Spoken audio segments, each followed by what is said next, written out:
मैंने जैसे अपनी तकरीर में कहा, मकसद था साथियों से मिलना, मकसद था वर्करों का शुक्रिया करना जो बड़े मुश्किल हालात में पार्टी के इंटरनल इलेक्शंस हुए उसमें उनका शुक्रिया करना, और जो नई टीम बनी है डिस्ट्रिक्ट लेवल पे भी और जोनल लेवल पे उनको मतलब आगे के लिए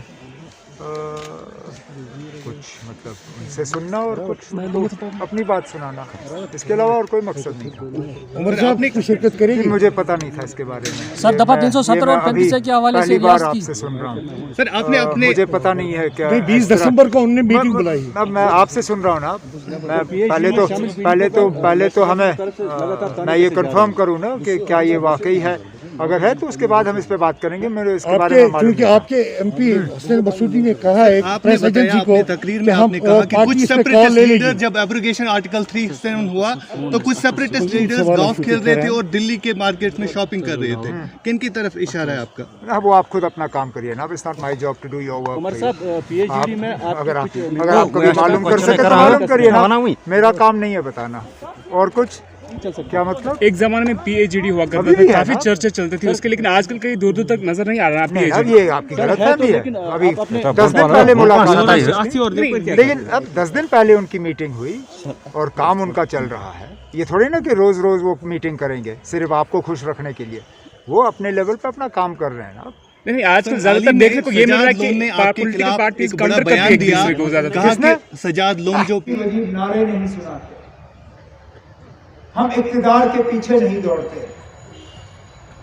हमने कभी ये नहीं कहा कि हमारा मकसद ही सिर्फ इक्तिदार है। हाँ, हमने जरूर ये कहा कि मंजिल तक पहुंचने के लिए जहां इक्तिदार की जरूरत पड़ती है वहां हम इक्तिदार को ठुकराएंगे नहीं, लेकिन इक्तिदार हमारा मंजिल नहीं है। हम कुर्सी के पीछे नहीं भागते, हम कुर्सी के लिए सौदा नहीं करते, हम कुर्सी के लिए अपना ईमान नहीं बेचते, हम कुर्सी हासिल करने के लिए झूठ नहीं बोलते। कि सच की बुनियाद पर हम अपने आप को लोगों के सामने पेश करें। और यही बात हम सिर्फ जम्मू कश्मीर में नहीं करते। हमारी अलग तकरीर बारामूला में नहीं होती और अलग तकरीर बानिहाल में, हम अलग तकरीर कुपवारा में नहीं करते और फिर अलग तकरीर जम्मू में, हम अलग तकरीर श्रीनगर में नहीं करते और फिर अलग तकरीर दिल्ली में। जो बात हम बारामूला में करते हैं वही बात हम जाके हिंदुस्तान के सबसे बड़े ऐवान पार्लियामेंट में करते हैं।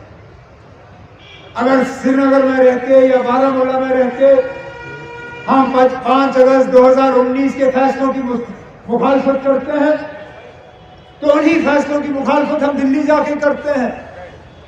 अगर हमारे मेंबर पार्लियामेंट हजरात वो 5 अगस्त 2019 के फैसलों से मुतमईन नहीं है।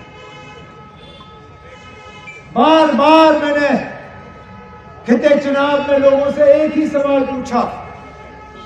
मैंने उनसे पूछा, खुदारा मुझे बताइए क्या 5 अगस्त के बाद आपकी जिंदगी में कोई बेहतरी आई? और आज यही सवाल करने में यहां बारामूला आया हूं, क्योंकि जगह जगह हम यहां के हुक्मरान से सुनते हैं कि लोग बहुत खुश हैं, लोग मुतमईन हैं, लोगों को आने वाले कल में एक रोशनी की किरण नजर आती है। दिल्ली में हम बड़े बड़े लीडरों की तकरीरें सुनते हैं, वो कहते हैं कश्मीर में कोई नाराज नहीं है, सब खुश है। क्या अटल बिहारी वाजपेयी साहब गलत थे?